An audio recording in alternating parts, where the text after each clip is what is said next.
Epistle 19, on Worldliness and Retirement.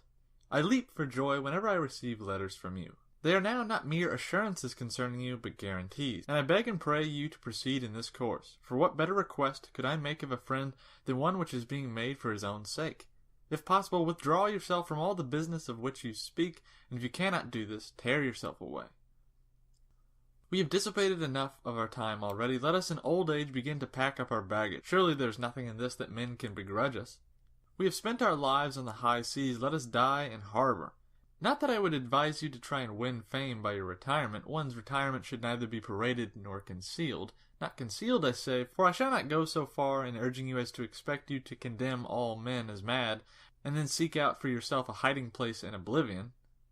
Rather, make this your business, that your retirement be not conspicuous, though it should be obvious. In the second place, while those whose choice is unhampered from the start will deliberate on that other question, whether they wish to pass their lives in obscurity, in your case there is not a free choice. Your ability and energy have thrust you into the work of the world.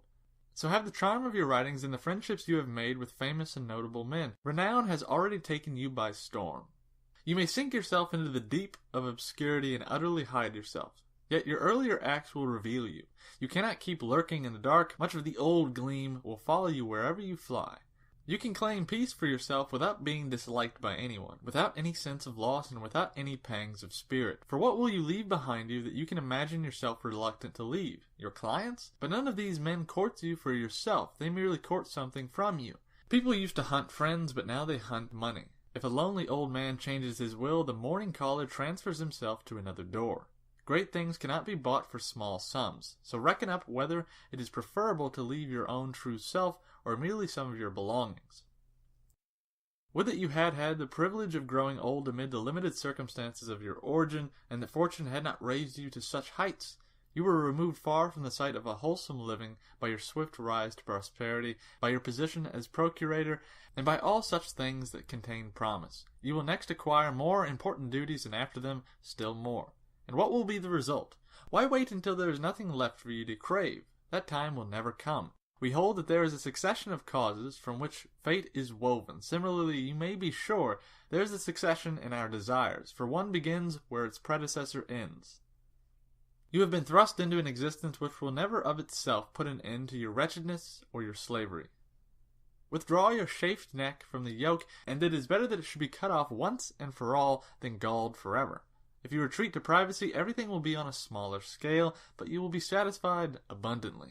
In your present condition, however, there is no satisfaction in the plenty which is heaped upon you on all sides. Would you rather be poor and sated, or rich and hungry?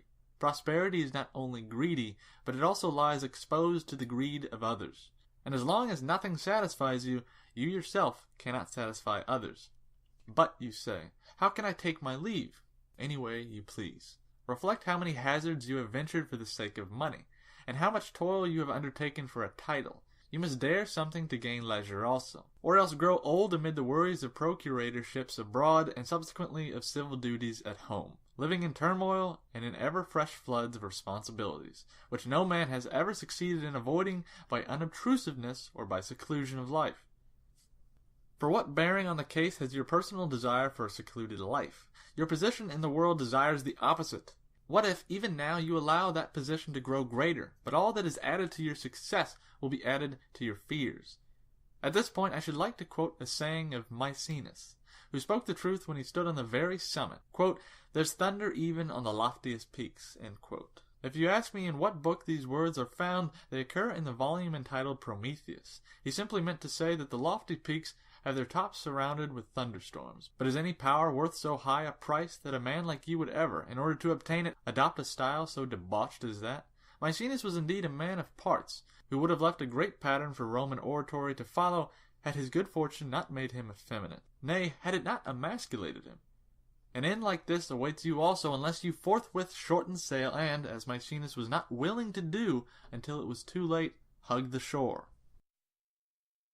The saying of Maecenas might have squared my account with you, but I feel sure, knowing you, that you will get out an injunction against me, and that you will be unwilling to accept payment of my debt in such crude and debased currency. However they may be, I shall draw on the account of Epicurus. He says, quote, "You must reflect carefully beforehand with whom you are to eat and drink, rather than what you are to eat and drink. For a dinner of meats without the company of a friend is like the life of a lion or a wolf." End quote. This privilege will not be yours unless you withdraw from the world. Otherwise, you will have only as guests those whom your slave secretary sorts out from the throng of callers. It is, however, a mistake to select your friend in the reception hall or to test him at the dinner table. The most serious misfortune for a busy man who is overwhelmed by his possessions is that he believes men to be his friends when he himself is not a friend to them, and that he deems his favors to be effective in winning friends, although, in the case of certain men, the more they owe, the more they hate. A trifling debt makes a man your debtor, a large one makes him an enemy.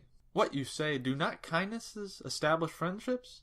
They do, if one has the privilege of choosing those who are to receive them, and if they are placed judiciously instead of being scattered broadcast. Therefore, while you are beginning to call your mind your own, in the meantime apply this maxim of the wise. Consider that it is more important who receives a thing than what it is he receives.